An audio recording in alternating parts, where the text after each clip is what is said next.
Hello friends, இன்றைக்கி நான் சொல்லியிருக்க எல்லா டிப்ஸுமே உங்களுக்கு ரொம்பவே யூஸ்ஃபுல்லாக இருக்கும். ஸ்கிப் பண்ணாமல் ஃபுல்லாக பார்த்தா மட்டும்தாங்க பார்க்குறவங்களுக்குமே புரியும். இப்போ நம்ம வீடியோக்குள்ளே போய் என்னென்ன டிப்ஸ்ன்னு சொல்லி பார்க்கலாம் வாங்க. ஃபஸ்ட்டு டிப்பே என்னன்னு சொல்லி பார்க்கலாம் வாங்க. நான் சின்னதாக ஒரு கப் எடுத்து வச்சுக்கிறேங்க. கப்புக்குள்ளே நீங்கள் பார்த்தீங்கன்னா ஒரு கொஞ்சம் போல் நம்ம பாத்திரம் தேய்க்கிற விம் கொஞ்சமாக நம்ம சேர்த்துக்கலாங்க. அதுக்கப்புறம் நான் பார்த்தீங்கன்னா பேஸ்ட் நான் சேர்த்துக்கிறேன்.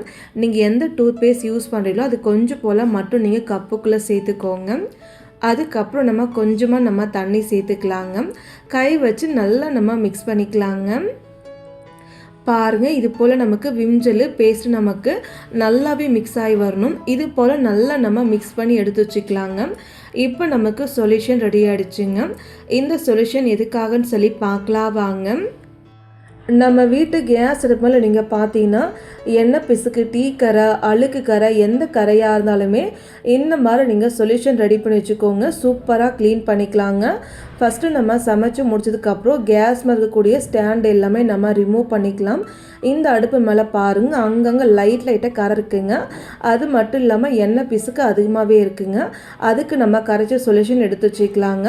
அதுக்கப்புறம் நீங்கள் நார் எடுத்து வச்சுக்கோங்க. நான் கரைச்ச சொல்யூஷனை கேஸ் அடுப்பில் அப்படியே நான் ஊற்றிக்கிட்டேங்க. அதுக்கப்புறம் நான் நார் வச்சு எல்லா பக்கமும் நம்ம நல்லா நான் தேய்ச்சிக்கிறேங்க. இந்த மாதிரி நீங்கள் எல்லா பக்கமும் நல்லா நீங்கள் தேய்ச்சாலே போதும். கேஸ் அடுப்பு மேலே நீங்கள் நாள்பட்ட கரையாக இருந்தாலும் சரிங்க, ரொம்ப நாள் ஆனாலும் கரையாக இருந்தாலும் சரிங்க, அந்த கரை எல்லாமே நமக்கு போகுங்க. முக்கியமாக நமக்கு எண்ணெய் பிசுக்கு, டீ கரை, அழுகு கரை எல்லா கரையுமே போயிட்டு நம்ம கேஸ் அடுப்பு பார்க்கவே க்ளீன் ஆயிருங்க. இப்போ நான் ஃபுல்லாகவே நான் க்ளீன் பண்ணிக்கிட்டேன். அதுக்கப்புறம் ஈரத்துணி வச்சு நீங்கள் தொடச்செடுத்து நீங்கள் பார்த்தீங்கன்னா அந்த கேஸ் அடுப்பு மேலே நமக்கு எந்த வித கரை இல்லாமல் பார்க்கவே அவ்வளோ க்ளீனாக இருக்கும், பளிச்சுன்னு இருக்குங்க. கண்டிப்பாக உங்கள் வீட்லேயும் கேஸ் அடுப்பு க்ளீன் பண்ண இந்த மாதிரி சொல்யூஷன் ரெடி பண்ணி க்ளீன் பண்ணி பாருங்கள். உங்களுக்கு ரொம்பவே யூஸ்ஃபுல்லாக இருக்குங்க. நெக்ஸ்ட்டு டிப்பு என்னன்னு சொல்லி பார்க்கலாம் வாங்க. நம்ம வீட்டில் நம்ம தேங்காய் உடைச்சாலே தேங்காய் நோன்னு நமக்கு ரொம்பவே கஷ்டமாக இருக்குங்க. அந்த மாதிரி கஷ்டப்படாமல் ரொம்ப ஈஸியாக நீங்கள் தேங்காய் நோண்டாமலே தன்னாலே நமக்கு தேங்காய் வந்துடுங்க. அது எப்படின்னு சொல்லி பார்க்கலாம். நான் பாருங்கள், இப்போ தாங்க தேங்காய் உடைச்சா பாதி தேங்காய் எடுத்திருக்கேன். இந்த தேங்காவை இது போல் நீங்கள் வச்சுக்கோங்க. ஒரு கத்தி எடுத்துகிட்டு அந்த தேங்காய் ஓடு மேலே நீங்கள் மேலே கீழே கரெக்டாக நீங்கள் லைட்டாக மட்டும்தாங்க நீங்கள் தட்டணும். லைட்டாக நீங்கள் தட்டும்போது என்ன ஆகும்னா அந்த ஓடுலேருந்து நமக்கு தேங்காய் தன்னாலே நமக்கு கலண்டு வந்து கீழே விழுந்துருங்க.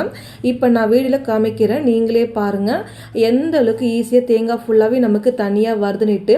இப்போ நம்ம இதே போல் இந்த தேங்காய் ஃபுல்லாகவும் நம்ம லைட்டாக ஓடு மேலே வச்சு நீங்கள் தட்டுனா போதும், அந்த தேங்காய் எல்லாமே நமக்கு வந்துடுங்க. பாருங்க, தேங்காய் ஃபுல்லாகவே நமக்கு அழகாக தனியாக நமக்கு வந்துடுச்சுங்க. இனிமேல் உங்கள் வீட்டில் நீங்கள் கத்தி வச்சு தேங்காய் நோண்டி கஷ்டப்படாமல் இந்த மாதிரி அழகாக நீங்கள் தட்டினா போதுங்க. அந்த தேங்காய் ஃபுல்லாகவே தன்னாலே கலண்டு வந்துடுங்க. அந்த அளவுக்கு நமக்கு ரொம்ப ஈஸியாக இருக்கும். தேங்காய் ஓடு ஃபுல்லாக எடுத்து வச்சுக்கலாங்க. அதுக்கப்புறம் நம்ம தேங்காய் எல்லாமே நம்ம எடுத்துக்கலாங்க. இப்போ நான் தேங்காய் எல்லாமே எடுத்து ஒரு பிளேட்டுக்குள்ளே நான் மாற்றி வச்சுக்கிட்டேன். இனிமேல் உங்கள் வீட்டில் எவ்வளோ தேங்காய் இருந்தாலும் சரிங்க, இது போல் அழகாக நீங்கள் தேங்காய் ஃபுல்லாகவே க்ளீன் பண்ணி எடுத்துக்கலாங்க. கண்டிப்பாக இந்த டிப்பு உங்களுக்கு ரொம்பவே யூஸ்ஃபுல்லாக இருக்குங்க. மறக்காமல் இந்த டிப்ஸை ஒரு டைம் நீங்கள் ட்ரை பண்ணி பாருங்கள். இனிமேல் நீங்கள் இப்படி மட்டும்தாங்க தேங்காவை க்ளீன் பண்ணி எடுத்து வச்சுப்பீங்க. அந்தளவுக்கு ரொம்பவே ஈஸியாக இருக்குங்க. நெக்ஸ்ட்டு டிப்பே என்னன்னு சொல்லி பார்க்கலாம் வாங்க. உங்கள் வீட்டில் நீங்கள் சாம்பார் செய்ய போகிறோன்னா மறக்காமல் இந்த டிப்ஸை நீங்கள் ட்ரை பண்ணுங்கள். ஃபஸ்ட்டு நீங்கள் கேஸ் அடுப்பு மேலே குக்கரை வச்சு பருப்பு வச்சுக்கோங்க. பருப்பு வேகிறதுக்கு நீங்கள் தண்ணி ஊற்றிக்கோங்க. அந்த தண்ணி நமக்கு நல்லா சூடாகி இது போல் நமக்கு மேலே நுர வருங்க. அது வரைக்கும் நீங்கள் மஞ்சள் தூள் எதுவுமே நீங்கள் போட வேணாம். இந்த மாதிரி நமக்கு மேலே நல்லா நுர வந்ததுக்கப்புறம் ஒரு 1/4 டீஸ்பூனுக்கு மஞ்சள் தூள், கொஞ்சம் போல் ஜீரகம், மறக்காமல் உப்புமே இப்போவே நீங்கள் சேர்த்துக்கோங்க. இந்த 3 பொருள் நீங்கள் சேர்த்ததுக்கப்புறம் கரண்டி வச்சு ஒரு டைம் நல்லா நம்ம கலக்கிட்டுடலாங்க. அதுக்கப்புறம் நீங்கள் பார்த்தீங்கன்னா இந்த பருப்பு நமக்கு லைட்டாக நமக்கு கொதி வருங்க. லைட்டாக நமக்கு கொதி வரும்போது அந்த நுரை ஃபுல்லாகவே நமக்கு நிறைய வந்திருக்குங்க. அந்த நுரை எல்லாமே நீங்கள் ஒரு கரண்டி வச்சு கலெக்ட் பண்ணி நுரை ஃபுல்லாகவே நம்ம வெளியில் எடுத்து போட்டுடலாங்க. இதே மாதிரி நம்ம எல்லா நுரையுமே நம்ம எடுத்து போட்டுடலாங்க. இந்த மாதிரி நம்ம நுரை ஃபுல்லாக எடுத்து நம்ம போடுறதுக்கப்புறம் எப்போதும் போல் நீங்கள் சாம்பார் செஞ்சு சாப்பிட்டுக்கலாம். இந்த மாதிரி நீங்கள் பண்ணும்போது பார்த்தீங்கன்னா நமக்கு பருப்பு சாம்பார் நல்லா டேஸ்ட்டாக இருக்கும். பருப்பில் நமக்கு எந்த வித அழுக்கு இருக்காதுங்க. நல்ல நமக்கு ஜீரணமாகவும் இருக்கும். அதே போல் நமக்கு நல்ல ஒரு வாசனையாகவும் இருக்குங்க. கண்டிப்பாக இந்த டிப்ஸை நீங்கள் மறக்காமல் உங்கள் வீட்டில் நீங்கள் செஞ்சு பாருங்கள். நமக்கு ரொம்பவே யூஸ்ஃபுல்லாக இருக்குங்க. நெக்ஸ்ட்டு டிப்பு என்னன்னு சொல்லி பார்க்கலாம் வாங்க. நம்ம வீட்டில் நம்ம பூஜை சாமான் சுத்தம் பண்ண போகிறோன்னா இந்த மாதிரி சொல்யூஷன் ரெடி பண்ணி பூஜை சாமான் க்ளீன் பண்ணி பாருங்கள். ஒரு மாதம் ஆனாலும் பூஜை சாமான் கலர் மாறாமல் இருக்குங்க. அது எப்படின்னு சொல்லி பார்க்கலாம். நம்ம வீட்டில் வேஸ்ட்டாக தூக்கி போடக்கூடிய ஒரு கொட்டாங்குச்சி எடுத்துக்கலாங்க. 1 டீஸ்பூனுக்கு சால்ட் எடுத்துக்கலாம். 2 டீஸ்பூனுக்கு நம்ம கோதுமை மாவு சேர்த்துக்கலாம்.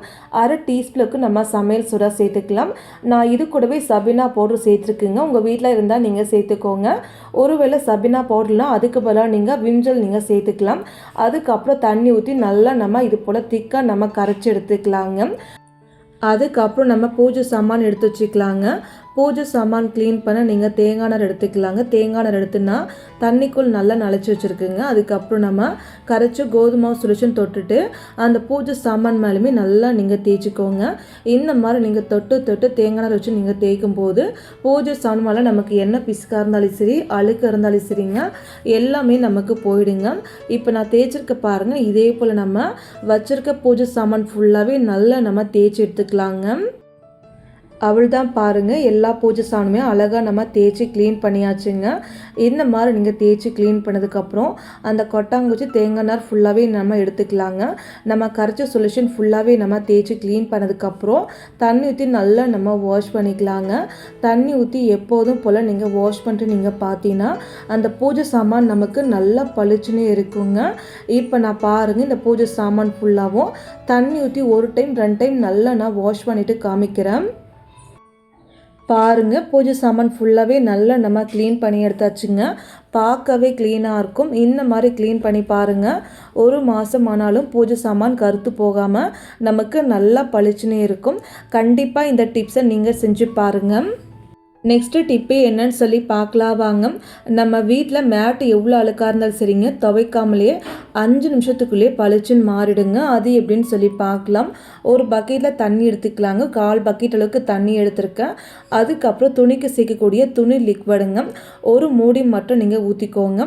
ஒரு மூடி ஊற்றி நல்லா ஒரு டைம் கலக்கி விட்டுருங்க. இது கூடவே பார்த்தீங்கன்னா ஒரு 1/2 டீஸ்பூனுக்கு மட்டும் நம்ம கல்லுப்பு சேர்த்துக்கலாம்.